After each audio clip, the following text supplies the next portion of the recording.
नमस्कार दोस्तों, मैं आचार्य वसुधा आप सभी का हार्दिक अभिनंदन करती हूँ आपके अपने YouTube चैनल गुरु सप्तऋषि ज्योतिष शिक्षण संस्थान की ओर से।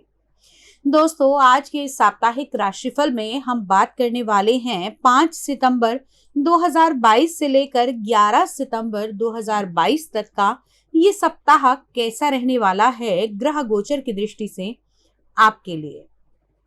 सबसे पहले जानेंगे कि इस सप्ताह में कौन कौन से व्रत पर्व और त्योहार आने वाले हैं। लेकिन उससे पहले आप सभी से रिक्वेस्ट करूंगी कि यदि आपने अब तक चैनल को सब्सक्राइब नहीं किया है तो प्लीज सब्सक्राइब कर दीजिए, साथ ही साथ बेल आइकॉन को जरूर दबा दीजिए ताकि आने वाले सभी वीडियो आपको समय से मिल सकें।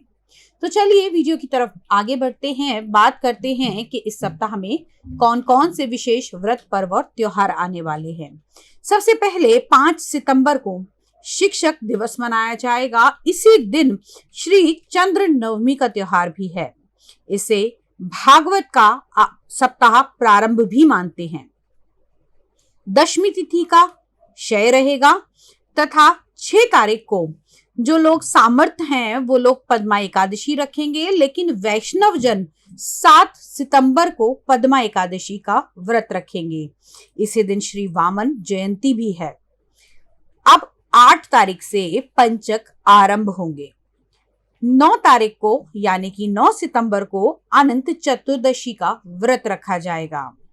इसी दिन भगवान गणपति का विसर्जन महोत्सव भी मनाया जाएगा। 10 सितंबर से श्राद्ध पक्ष आरंभ होगा तथा पहला श्राद्ध यानी कि पूर्णिमा का श्राद्ध इस दिन किया जाएगा। 11 सितंबर को जो लोग द्वितीया का श्राद्ध करना चाहते हैं वो 11 सितंबर को श्राद्ध कर सकते हैं। तो ये तो थे कौन कौन से व्रत पर्व और त्योहार इस सप्ताह आने वाले हैं। आइए अब बात करते हैं मिथुन लगन वाले जातकों के बारे में। सबसे पहले बात कर लेते हैं क्या रहेगी ग्रहों की स्थिति इस सप्ताह आपकी कुंडली में। सबसे पहले आपकी कुंडली में तीसरे घर में सूर्य और शुक्र की युति हो रही है। चतुर्थ भाव में आपके बुध उच्च के विराजमान है। पंचम भाव में केतु का गोचर रहेगा। शनि आपकी कुंडली के अष्टम भाव में विराजमान है तथा देवगुरु बृहस्पति आपकी कुंडली के दशम भाव में विराजमान है। राहु का गोचर चल रहा है आपके एकादश भाव में और 12वें भाव में मंगल गोचर भ्रमण कर रहे हैं। अब बात कर लेते हैं चंद्रमा की, जो हर 2.25 दिन बाद अपना राशि परिवर्तन करते ही रहते हैं। तो चंद्रमा की बात करें तो इस सप्ताह चंद्रमा आपके सप्तम भाव, अष्टम भाव और नवम भाव में गोचर भ्रमण करेंगे। तो सबसे पहले चंद्रमा के इस गोचर से जान लेते हैं इस सप्ताह की मेन इंपॉर्टेंट चीजें। इस सप्ताह में जीवन साथी का आपको पूर्ण सहयोग मिलेगा, साथ ही साथ वैवाहिक संबंध बहुत अच्छे रहेंगे। हो सकता है रोमांटिक किसी इवेंट को लेकर आपको घूमने भी जाना हो, लेकिन ध्यान रहे कि मिड ऑफ द वीक आपकी कुंडली के अष्टम भाव में बन रहा है विषयोग। चंद्रमा और शनि की युति होगी जिससे आपको थोड़ा डिप्रेशन भी हो सकता है। तो इस टाइम पीरियड से निकलने के लिए आप काले उड़द की दाल, साथ में 7 लोहे की कील, इन दोनों चीजों को आप शनि मंदिर में जाकर दान कर सकते हैं। इससे आपको डिप्रेशन से राहत मिलेगी। साथ ही साथ इस डिप्रेशन से निकलने के लिए आप भगवान शिव की आराधना कर सकते हैं, ओम नमः शिवाय का जाप कर सकते हैं या फिर महामृत्युंजय का जाप आपके लिए बहुत ही रामबाण रहेगा। अब बात कर लेते हैं आप लोगों के स्वास्थ्य के बारे में। तो यानी कि कहते हैं ना कि जिसका स्वास्थ्य अच्छा उसका सब कुछ अच्छा। तो स्वास्थ्य के यानी कि आपके लगन के स्वामी बुध देव उच्च के होकर विराजमान है आपके सुख के भाव में। तो स्वास्थ्य की दृष्टि से ये टाइम पीरियड आपके लिए बिल्कुल अनुकूल रहने वाला है। इस समय में आपको स्वास्थ्य से जुड़ी हुई समस्याओं में राहत मिलेगी। साथ ही साथ जिन लोगों को अस्थमा की प्रॉब्लम थी या चेस्ट से रिलेटेड इन्फेक्शंस चल रहे थे उन लोगों को भी इस समय राहत मिलती हुई दिखाई देगी। अब बात करते हैं आपकी कुंडली के तीसरे भाव की, यानी कि जहां सूर्य और शुक्र की युति चल रही है।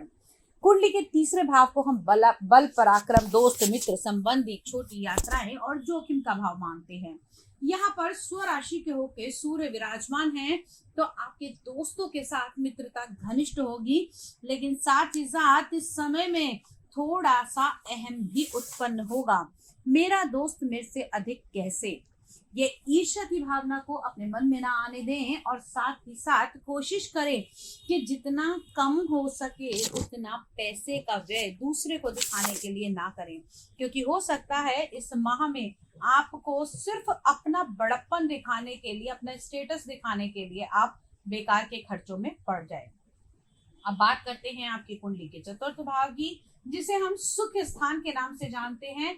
तो वाहन, मकान, सभी का सुख, माता का सुख सब यहाँ से ही मिलता है। यहाँ पर बुध देव उच्च के ऊपर विराजमान होकर भद्र योग का निर्माण कर रहे हैं, जो आपकी कुंडली के लिए बहुत ही लाभकारी रहने वाला है। साथ ही साथ समय में कपड़े के व्यापारियों को भारी फायदा हो सकता है। अगर किसी प्रकार के टेक्सटाइल के बिजनेस में हैं, तो ये सप्ताह आपके लिए अच्छी इनकम भी लेकर आएगा और नए क्लाइंट्स को भी आपके साथ में जोड़ेगा। ये क्लाइंट आपके देश विदेश सभी से हो सकते हैं। अब बात करते हैं आपके संतान पक्ष की। आपकी संतान पक्ष यानी कि आपके पंचम भाव में केतु का गोचर चल रहा है। दोस्तों, बड़े ग्रहों का गोचर लगातार चलता है, लेकिन कहीं ना कहीं अन्य ग्रहों की दृष्टियां और अन्य ग्रहों का संबंध भी इसको प्रभावित करता है। तो पंचम भाव में केतु का गोचर होना कहीं ना कहीं आपको छोटी मोटी दिक्कतें आपकी संतान को पैदा करेगा, जैसे कोई छोटी सी चोट लग जाना, या फिर इस समय में आपके बच्चों को आप अगर मेडिटेशन, मंत्र चैंटिंग या फिर आप किसी भी प्रकार के व्यायाम में डालते हैं। सबसे बड़ी बात, केतु देव संयम और नियम मांगते हैं। इस समय में अगर आपके बच्चों को आप कुत्तों की सेवा भी करवाते हैं तो बहुत लाभकारी रहेगा। हाँ, थोड़ा सा ये जरूर ध्यान रखिएगा कि जिस तरह आप कुत्तों की सेवा करेंगे तो कुत्तों के काटने का भय से आप बच सकते हैं। अब बात करते हैं आपके दाम्पत्य जीवन की, यानी कि आपके वैवाहिक संबंधों के बारे में। तो हमने बताया कि आपके वैवाहिक संबंध बहुत शुभ रहने वाले हैं, लेकिन मिड ऑफ द वीक थोड़ी सी खलबलाहट आपके अंदर आएगी, आपको थोड़ा डिप्रेशन हो सकता है, लेकिन फिर भी आपका जीवन साथी इस समय में आपको संभाल सकता है। अब बात करते हैं आप लोगों के व्यवसाय क्षेत्र के बारे में। कुंडली के दसम भाव से हम इसका निर्णय करते हैं, और यहाँ पर देवगुरु बृहस्पति जो इनकम का कारक है, पुत्र का कारक है, पति का कारक है, और साथ ही साथ देवगुरु बृहस्पति बड़े भाई का भी कारक होता है। तो यहाँ पर स्वराशि के व्यवसाय स्थान में बैठे देवगुरु बृहस्पति आपको इनकम तो देंगे ही देंगे, साथ ही साथ इस समय में आप लोगों को लाभ की अनुभूति भी हो सकती है। ओवरऑल यदि मैं बात करूं मिथुन लगन वाले जातकों के लिए ये सप्ताह बहुत ही शुभ रहने वाला है। सिर्फ और सिर्फ आपको ध्यान देने की बात है कि इस समय में ओम नमः शिवाय का जाप आप जरूर करें, और साथ ही साथ मूड विंग से बाहर निकलने के लिए आप चंद्रमा की रेमेडीज भी कर सकते हैं, जैसे चांदी के गिलास में पानी पी सकते हैं या फिर सफेद चीजों का आप दान भी कर सकते हैं।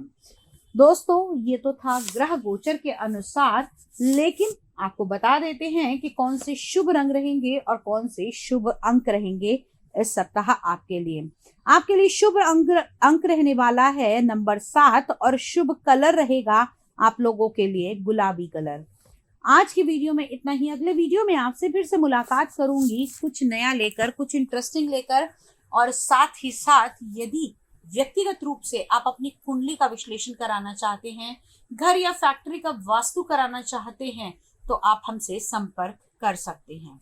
तब तक के लिए जय माता दी।